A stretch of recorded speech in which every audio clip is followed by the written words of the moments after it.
एक मटन ला दे, कोफ्ता ला दे, एक सादा प्याला ला दे। अंदर ले आइए मैं देना 200 वाले करना सर जी। 200 वाला 100 वाला पैकेट 100 वाला पैकेट 3 पैकेट 100 वाले 100 रुपए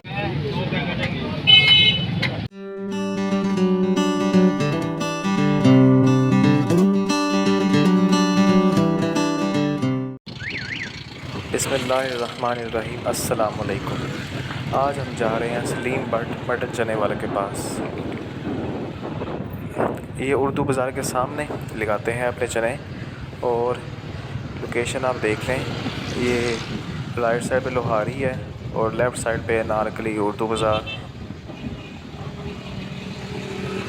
ये सुबह 6 बजे तक आए थे और सुबह 10-11 बजे तक अपने कंप्लीट नार चने बेच गए होते हैं।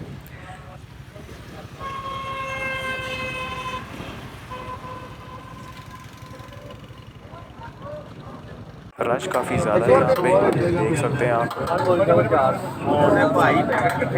हो गए 2 मिनट आ गए सारे पैकेट आ गए सारे आ गए 300 वाले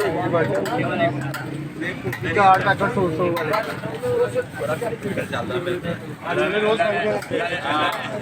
वाले सारे सारे छोले खाने कंप्यूटर हो गए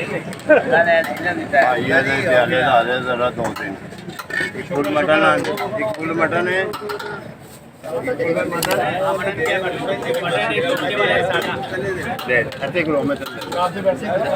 गली 4 पैकेट 100 वाले काट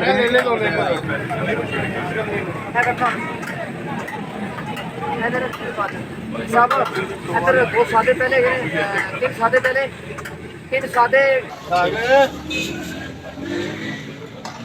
एक मटन ला दे, कोफ्ता ला दे, एक सादा प्याला ला दे। कितने चने की प्लेट के 100 रुपए मटन ने थोड़ा मसाला पा दे। अंकल जी 4 पैकेट 100 वाले काटा अंदर ले आइए मैं देना 4 सादे प्याले देना 4 एक कोफ्ते वाला एक सादा एक कोफ्ते वाला 2 सादे देना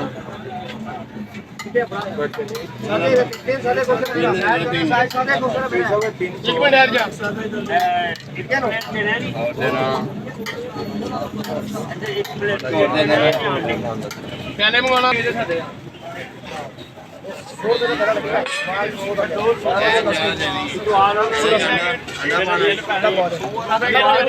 दो पैकेट मेरे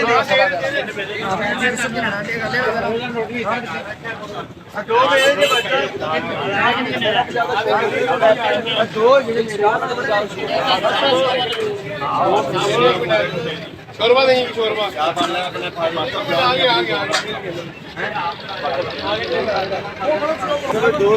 200 वाले करना सर जी। 200 वाला पैकेट 100 वाला पैकेट 3 पैकेट 100 वाले 100 रुपए का साधन पा देना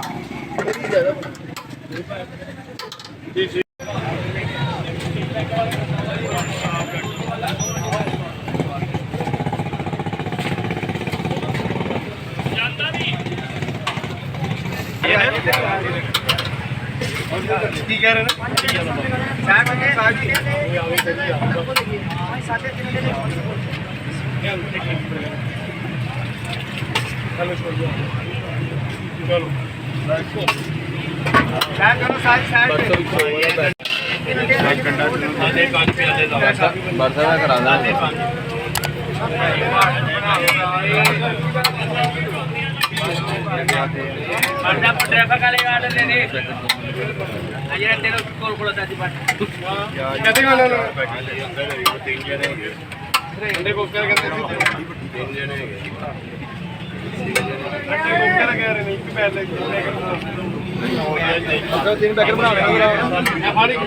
व्हाट्सएप एक पैकेट बना दो 100 वाला।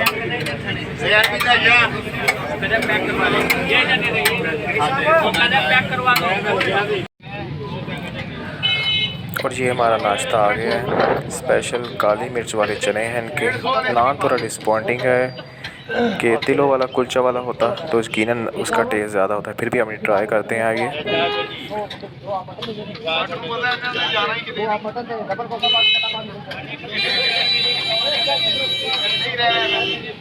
दो भरा टेस्ट इनका अच्छा है और स्पेशल काली मिर्च वाले ही चने हैं इनके। काफ़ी अच्छा टेस्ट है। लाहौर के आप जितने भी चने ट्राई कर लें उनमें से यकीनन ये जो अच्छे चने वाले हैं उनमें इनका शुमार होगा।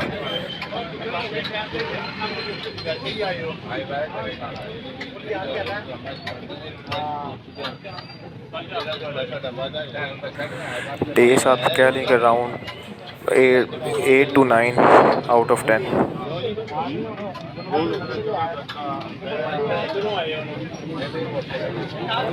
अगर आप मेरे चैनल पे न्यू हैं तो मेरे चैनल को सब्सक्राइब करें, वीडियो पसंद आए तो लाइक करें, शेयर करें और कमेंट करके ज़रूर अपनी राय से आगाह करें कि आपको वीडियो कैसी लगी। और बेल नोटिफिकेशन को ज़रूर क्लिक करें ताकि हर न्यू आने वाली वीडियो की नोटिफिकेशन आप तक पहुंच जाए। अगर आप और भी अच्छे अच्छे फूड पॉइंट्स के बारे में जानना चाहते हैं तो मेरी ये वीडियोज़ भी देखें। सो अंटिल नेक्स्ट टाइम, अल्लाह हाफिज़।